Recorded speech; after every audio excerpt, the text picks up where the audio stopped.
আমি সবসময় হচ্ছে বিভিন্ন মানে বিরোধিতার জন্য দাঁড়াই। আজকে থ্যাংক ইউ জানাচ্ছি। উপজেলায় অফিস পেয়ে জাতীয় সংসদে ধন্যবাদ জানাতে দাঁড়িয়ে সরকারের কাছে গাড়ির আবদার করেন সংসদ সদস্য হাসনাত আব্দুল্লাহ।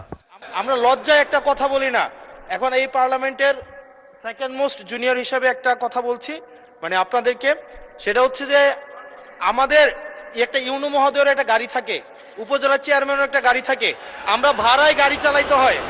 আমাদেরকে যদি আমরা লজ্জায় এটা বলতে পারি না, আমরা এটা লজ্জায় কোথাও বলতে পারি না।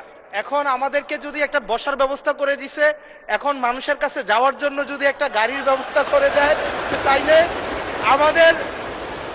আমাদের জন্য একটু সুবিধা হয়।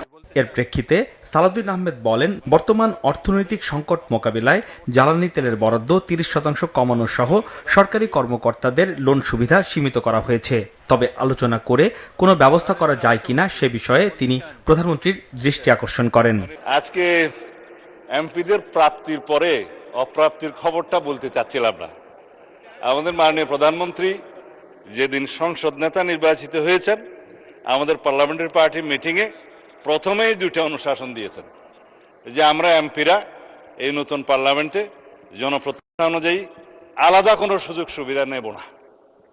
সেই হিসাবে তিনি অনুশাসন দিয়েছেন। একটা আইন আছে, এটা সংসদ বিষয়ক মন্ত্রণালয়ের অধীনে সংসদ সচিবালয় থেকেই লিড করবে। এই আইনে আমরা একটা সংশোধনী আনবো যে এই মহান জাতীয় সংসদের কোনো সদস্য আমরা ট্যাক্স ফ্রি গাড়ি নেব না। এইটা মাননীয় সদস্য বাদে বাকি সবাই তালে দিছে, কিন্তু আমাদের মাননীয় সদস্য ছাড়া দিছে। মাননীয় সংসদ সদস্য নিশ্চয়ই অফিস পেয়ে খুশি হয়েছেন, আবার গাড়ি না পেলে নাখুশ হবেন। তো সেই জন্য কিভাবে কি করা যায় সংসদ সদস্যদের যানবাহনের ব্যবস্থা, সেটা আলাদাভাবে আলাপ আলোচনা করে সরকারি দল বিরোধী দল একটা বিহিত ব্যবস্থা করার জন্য আমি মাননীয় প্রধানমন্ত্রীকে অনুরোধ জানাচ্ছি। স্বরাষ্ট্রমন্ত্রীর এই বক্তব্যের পর বিরোধী দলীয় নেতা ডাক্তার শফিকুর রহমান আলোচনায় অংশ নিয়ে হাসনাত আব্দুল্লাহর দাবিকে সমর্থন জানান। তিনি কিছুটা রসিকতা করে বলেন, ছোটদের আবদারে সবসময় না বলতে নেই। আমি আজকে ধন্যবাদ দিতে দাঁড়ালাম, কারণ বিরোধী দলেরই একজন সদস্য তিনি এই দাবিটা সামনে এনেছিলেন। ট্রেজারি বেঞ্চ থেকে এটাকে কগনিজেন্সে নিয়ে বাস্তবায়নের উদ্যোগ নেওয়ার জন্য আমি ধন্যবাদ জানাই। তবে একটা কথা আছে যে ছোটদেরকে কখনো না বলতে নাই, তাদের আবদারে সবসময় হা বলতে হয়। হাসনাত আব্দুল্লাহ বলে ফেলেছে, সাথে সাথে না না বললে আমি বেশি খুশি হইতাম। আমি চিন্তা করেছিলাম যে এত বড় খবরের পরে বিরোধী দল থেকে কিছু মিষ্টি খাওয়াই দিব।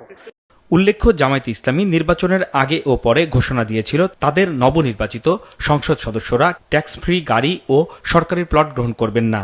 আর নির্বাচনে বিজয়ী হয়ে সংসদ সদস্যদের শপথের দিন বিএনপি জানায় তারাও ট্যাক্স ফ্রি গাড়ি ও সরকারি প্লট নেবে না।